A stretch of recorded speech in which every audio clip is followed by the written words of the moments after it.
Have ever had a card that looks great on paper, but in practice it just doesn't?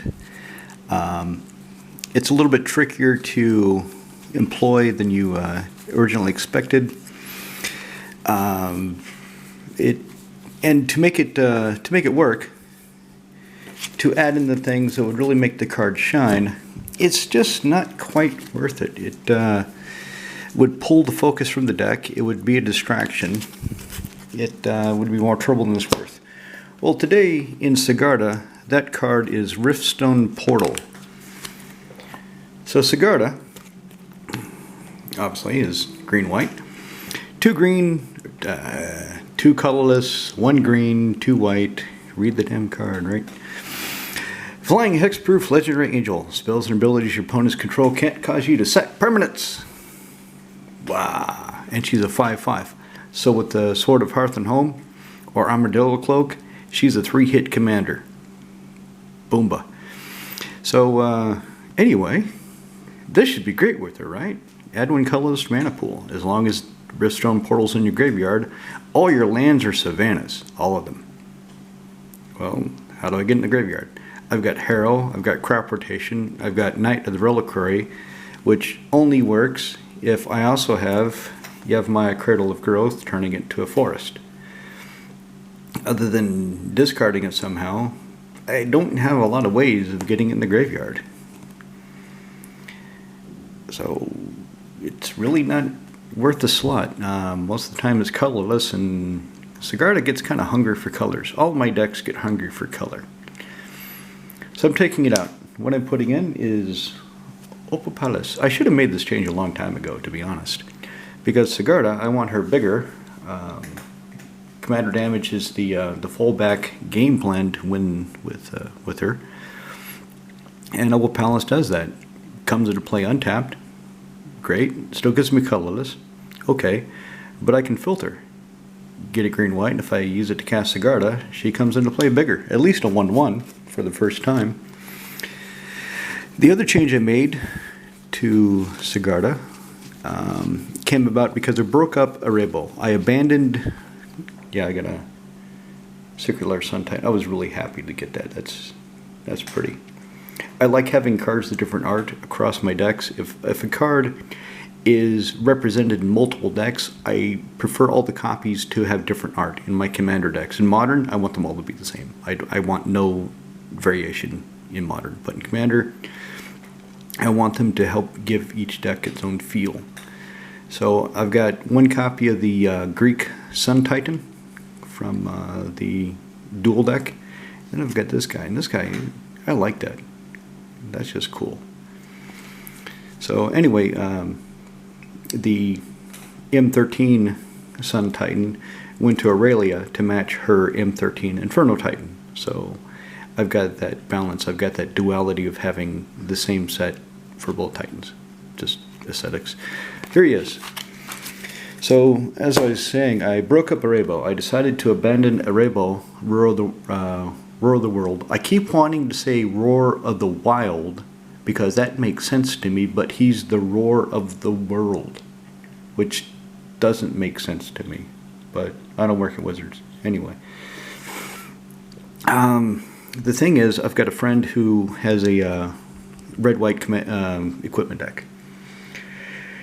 It's partner commanders. One of the commanders is, I think his name is Rogak, son of Rogath, the 0 casting cost, hasty, I believe he has Menace and Trample Kobold. And then he's got some other white creature for the other commander. I forget what it is. But anyway, if I built this green-white equipment deck with Arebo, and it's cats but still equipment, it would feel kind of the same. It would feel like I'm stepping on my buddy's coattails. I'm copying him, and I don't want to do that. I like it when everybody has their own decks, and we're not basically playing minor versions of the same thing. So I broke up Arebo, and something really interesting is the price. I guess everybody's getting ready for Bloomborough because Arebo, a week ago, a few days ago, the low end was about €30 for the Secret Lair series, and that's the one I have. I have the Secret Lair Rainbow because I wanted all the cards to be really pretty. I wanted to get Kaladesh inventions, and that's the other reason I abandoned the idea. It was going to be too expensive and take too long for me to build a deck that's just going to end up copying the Genie, and I don't want to copy the Genie. So I abandoned Rainbow, and at the bottom end, I believe it was 30 or 40 euro for the Secret Lair Rainbow, and the top end was 100 something.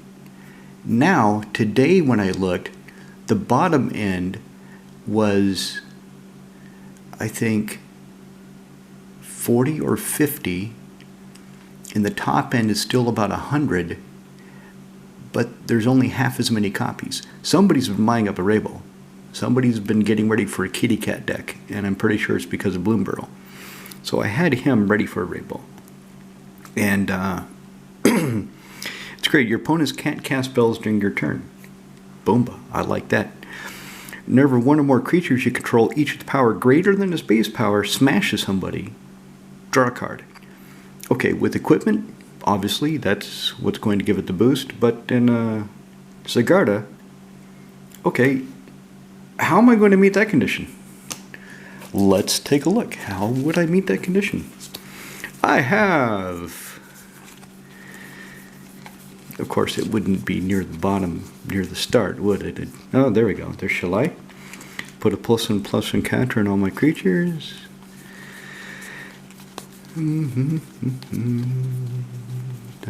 Where's the next one? You know, I've got multiple effects that do this, and they're all over here, aren't they? They're all in this stack. That's the way it works. Okay. Wiltleaf Liege. All green creatures I have get 1/1. All white creatures I have get 1/1. So that boosts the power above base power.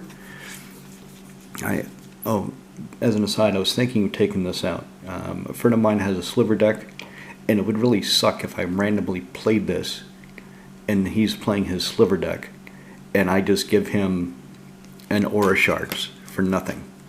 The reason this is in here instead of, say, a Reclamation Sage is because Wiltleaf Liege gives it +2/+2, as opposed to Reclamation Sage is only +1/+1.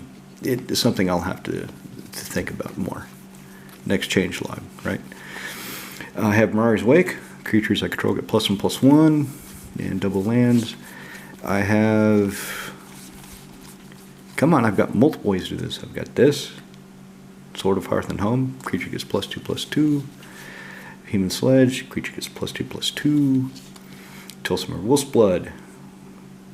Basically Wiltleaf Liege with different stats, different casting cost, and can make a legendary wolf named Voya. And Juniper Order Ranger. Whenever another creature comes to play in your control, it gets a +1/+1, and Juniper Order Ranger gets a +1/+1. So I've got multiple ways of meeting that condition. So I think he's going to do stellar work for Sigarda. I think he's going to be better than the card that he replaced, which is White Mane Lion. White Mane Lion I had as a protection trick. Somebody's going to exile one of my creatures. I want to return one of my creatures to save from board wipe. I can flash in the White Mane Lion, and the lion takes the hit. But in practice, I don't need it. In practice, I don't need it, and I'll show you why. Sigarda, her shtick is that all creatures die. I kill all the creatures except for hers. And I'll show you. So, I mean, route, there's multiple board wipes. There's Nova Blast Worm in this deck. All kinds of nasty crap like that. Let me... Okay, here we go. So, that's part of one of the combos. Let me just hurry up and get this out of the way before I bore the hell out of everybody. Well, there's Comrade Luxodonsky. He's a single card combo with this. Shall I? Okay, so here's the main things. Here's the main things. I have Cauldron of Souls, which is the key card of this deck, surprisingly enough. Most people looking at this deck in a vacuum Would not expect this to be the card that I would be going after first with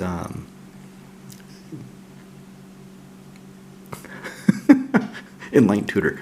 This is the card I go after first with Enlightened Tutor, unless I can cast the Lurking Predators. Then I go after that. Choose any number of target creatures.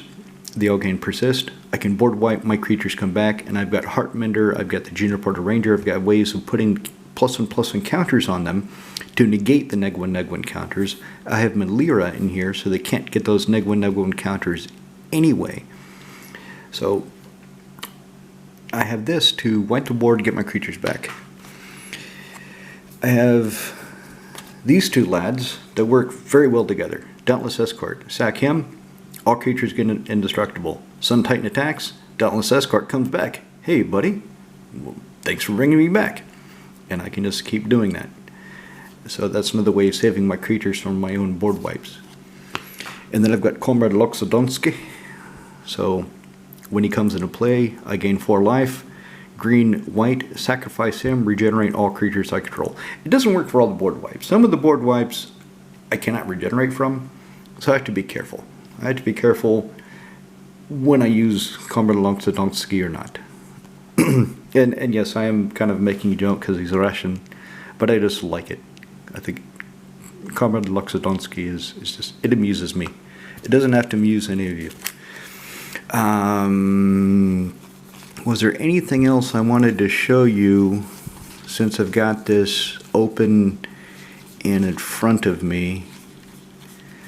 I don't think so. Let me just make a quick look, because in the back of my mind I was thinking of another card of interest on topic of this conversation, and I would hate to shut off the video and then remember, oh yeah, I should have talked about that, but I didn't. Like an idiot. Now I need to re-record the video. Yeah, there's the Enlightened Tutor.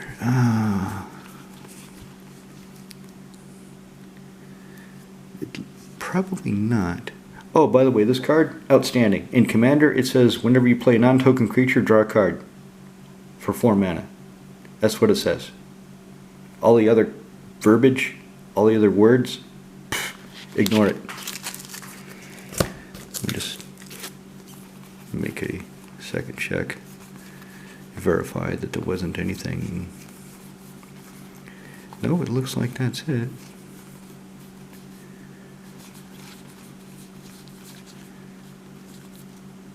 Yeah, destroy all the creatures. Nope, that.